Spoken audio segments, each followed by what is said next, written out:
कहानी रोशनी की ओर। सूरज की पहली किरणें धीरे धीरे झर रही थीं।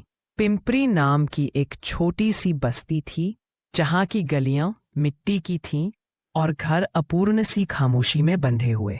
पिंपरी का एक एक बच्चा, बूढ़ा और जवान, सबकी आंखों में एक खालीपन था, उम्मीद की कमी, लेकिन फिर भी हर दिल में एक नन्ही सी आस जगी रहती थी। पिंपरी में रहने वाला आरव उस सुबह खास था।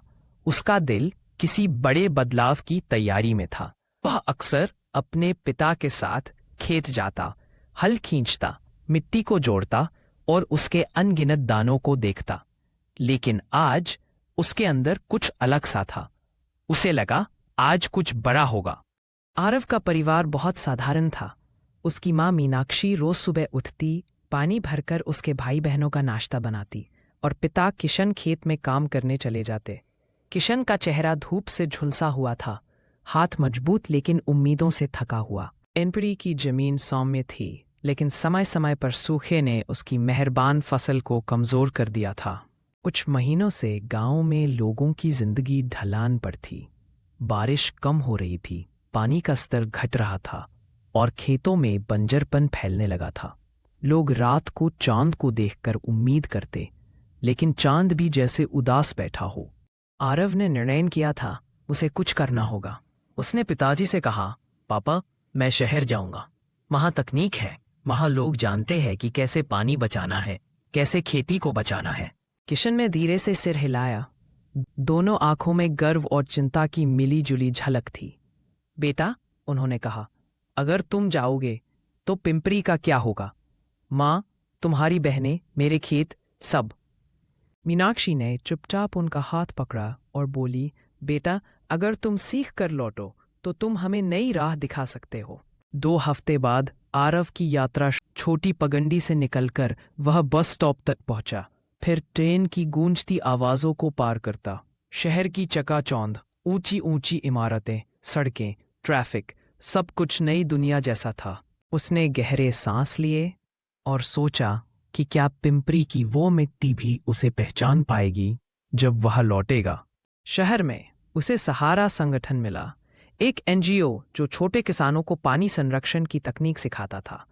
वहां उसने डॉक्टर नेहा नाम की एक युवा महिला से मुलाकात की। नेहा वैज्ञानिक थी और उसने आरव को बताया कि कैसे ड्रिप इरिगेशन और रेन वाटर हार्वेस्टिंग, बारिश का पानी इकट्ठा करना, से खेतों को फिर से हरा भरा बनाया जा सकता है। आरव ने दिन और रात मेहनत की। नेहा और टीम के साथ उसने प्रयोग किए, पानी की नलियां, पाइप, जमीन के नमूने, छोटे छोटे टैंकों की व्यवस्था। उसने सीखा कि कैसे बारिश के पानी को छतों पर जमा कर भूमिगत टैंक में स्टोर किया जाए। उसने सीखा कि कैसे फसलों को सिर्फ उतना ही पानी दें जितनी उनकी जरूरत हो और बचा हुआ पानी बचाकर भविष्य के लिए रख ले। काम कठिन था, खर्चा भी था, पर आरव के दिल में उम्मीद थी।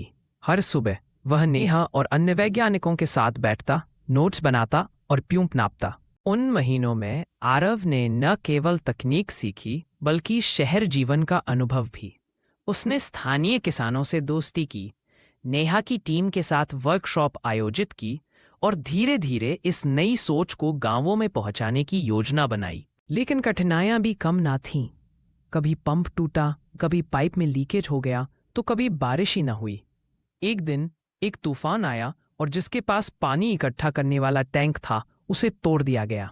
आरव का मन डगमगा गया, लेकिन नेहा ने उसे समझाया, जिंदगी में ये सब चुनौतियां आती हैं। सही काम वो है जो मुश्किलों में भी रुके ना। समय बीता गया और अंततः आरव के पास एक ठोस योजना बनकर तैयार हो गई। पिंपरी की हर खेत में रेन वाटर सिस्टम लगाना, ड्रिप इरिगेशन अपनाना और किसानों को पानी बचाने की ट्रेनिंग देना। वापसी का दिन आया। आरव ने अपनी बैग में छोटे छोटे पंप पार्ट्स, पाइप और ड्राइंग्स रखे। नेहा ने उसे एक चिट्ठी दी, जब थोड़ी बहुत बारिश आए तुम हमें फोटोज भेजना ताकि हम सुधारते रहें। उसकी आंखें नम थीं, लेकिन दिल में गर्व था। पिंपरी लौटकर आरव ने सबसे पहले अपने पिता और माँ को गले लगाया। उन्होंने उसके चेहरे की थकान भी मोहरे की तरह पहचानी। वो बेचैनी नहीं, संघर्ष की गोद में सोया था।